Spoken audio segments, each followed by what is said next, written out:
네, 시편 17편은 다윗의 시입니다. 다윗이 그 대적들로 인해서 하나님께 기도하고 있습니다.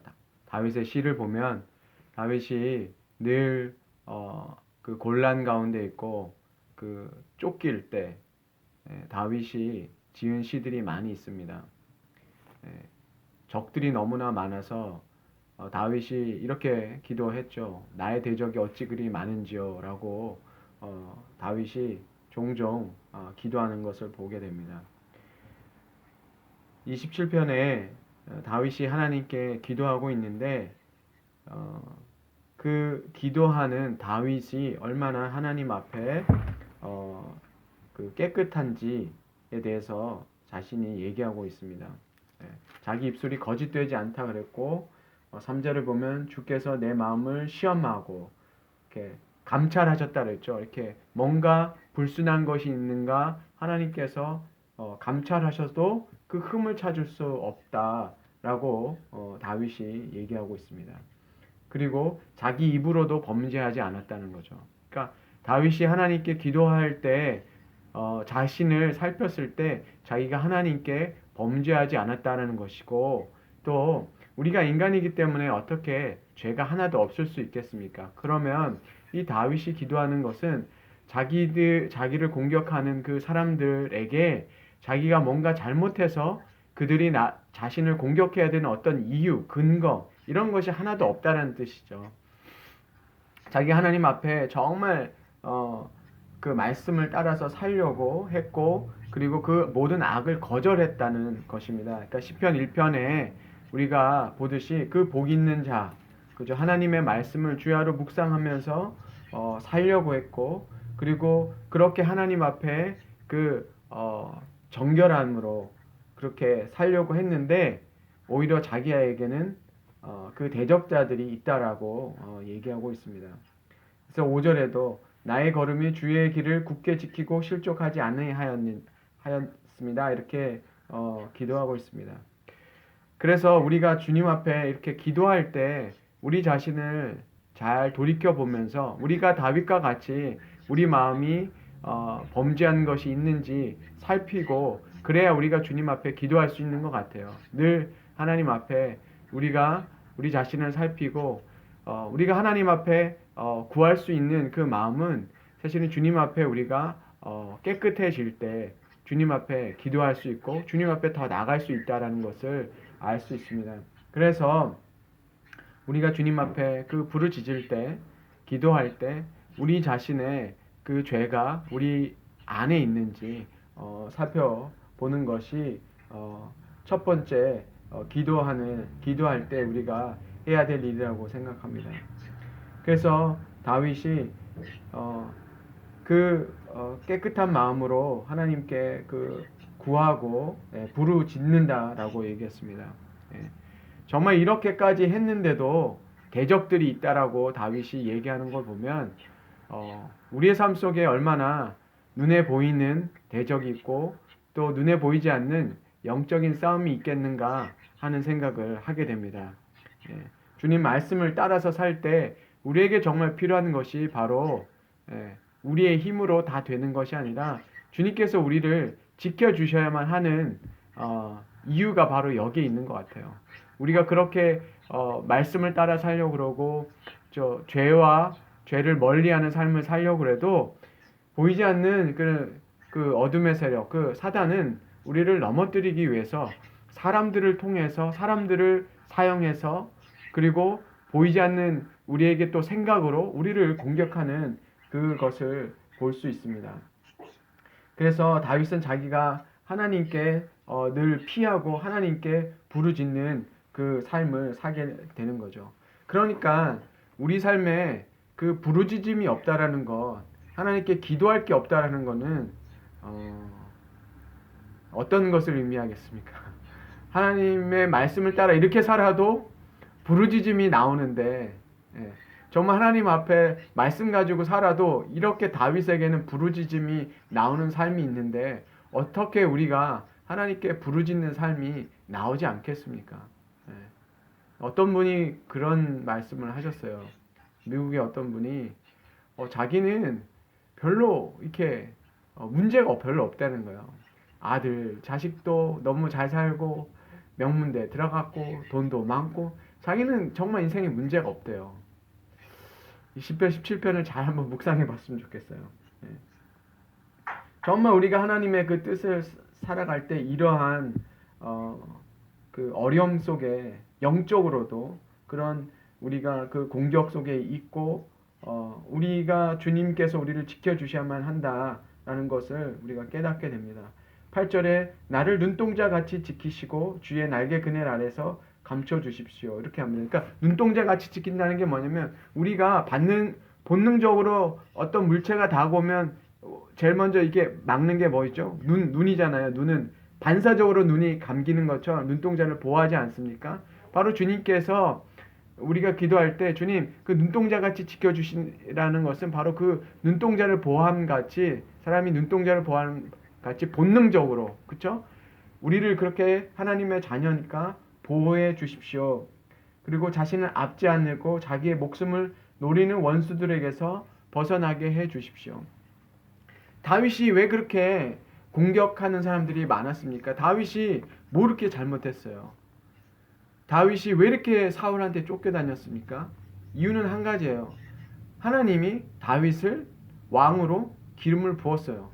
아니 기름을 부으려면 좀 순서를 시켜서 아예 좀 사울이 죽은 다음에나 기름을 부으시지. 뭐 모르는 다윗 그 어린 다윗에게 기름을 부어 놓으시고서는 매번 쫓겨다니게 하고 얼마나 그 뭐랄까요 그 고생을 많이 했습니까? 다윗이 어린 나이에. 왜 하나님은 그렇게 하셨을까요?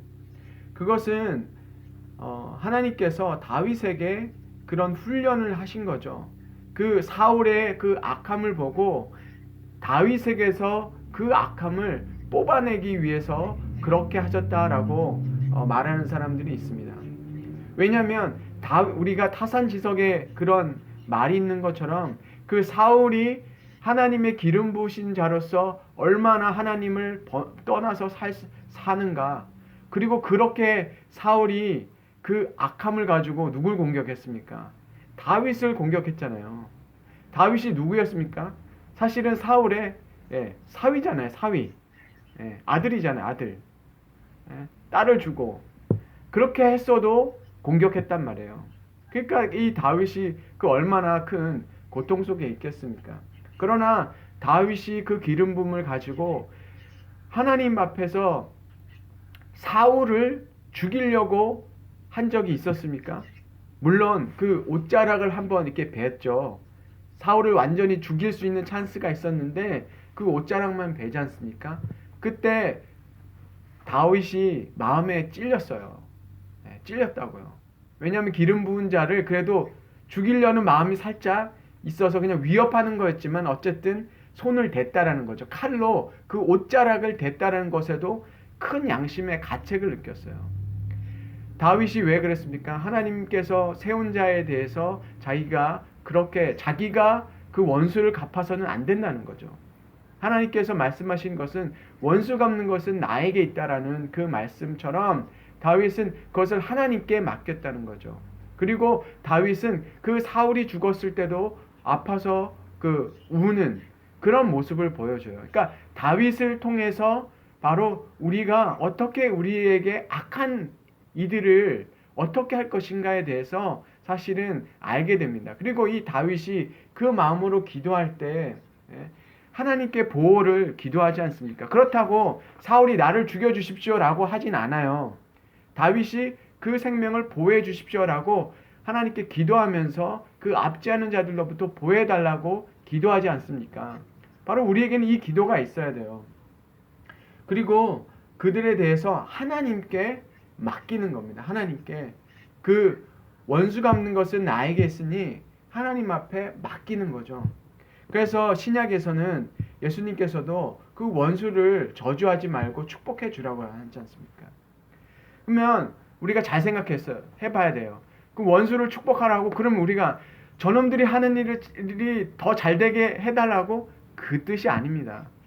우리가 축복하라는 것은 바로 하나님께서 그들을 만나게 만나 주십시오. 저들을 다루어 주십시오 하는 것이 바로 축복입니다.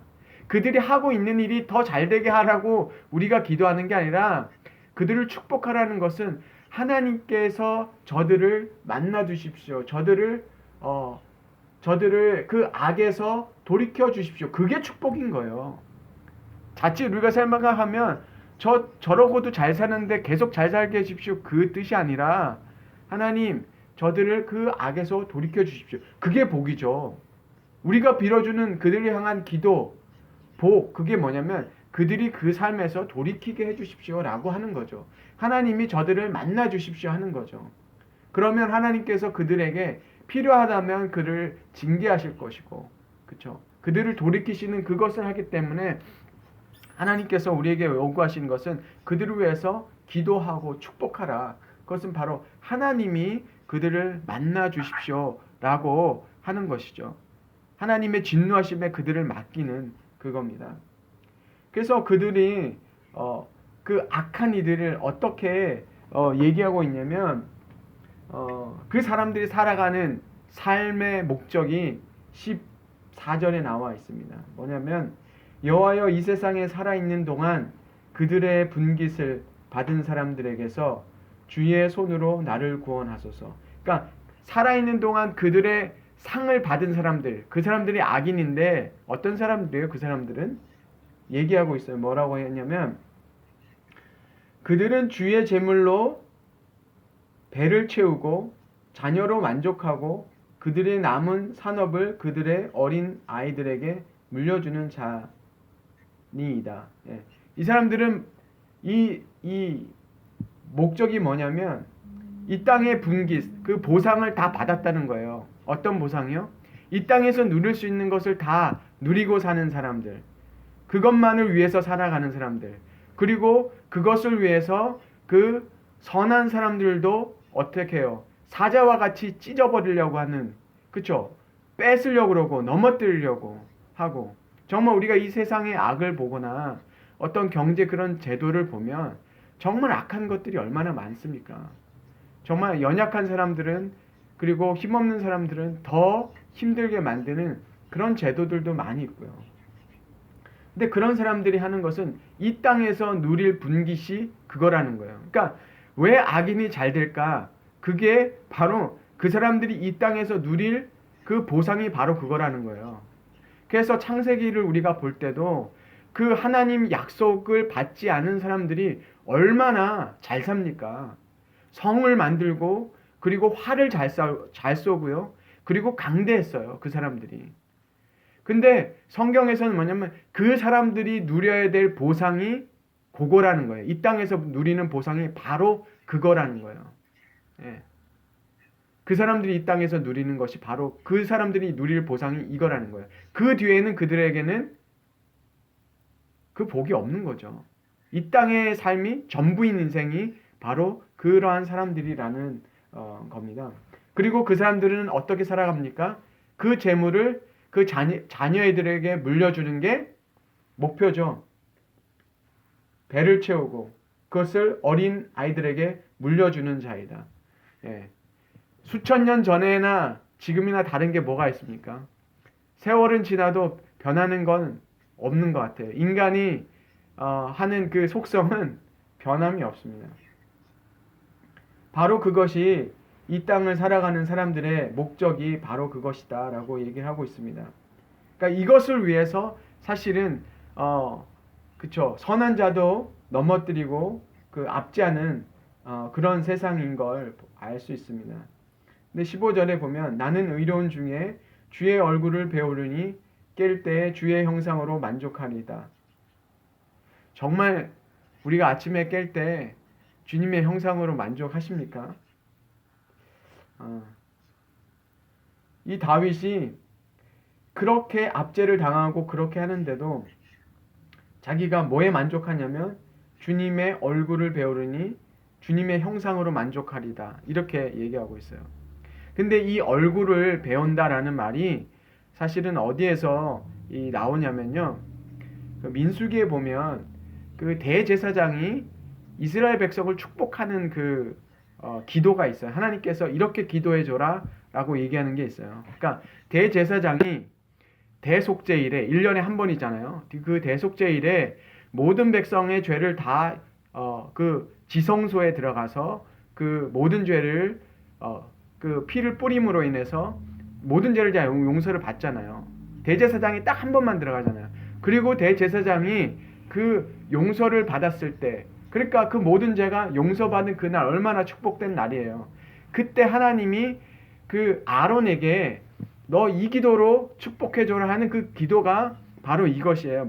민수기 6장 24절에 여호와는 내게 복을 주시고 너를 지키기 원하며 여호와는 그의 얼굴을 내게 비추사 은혜 베푸시기를 원하며 여호와는 그 얼굴을 내게로 향하여 드사 평강 주시기를 원하노라. 요게 그 아론의 대제사장의 축복 기도란 말이에요.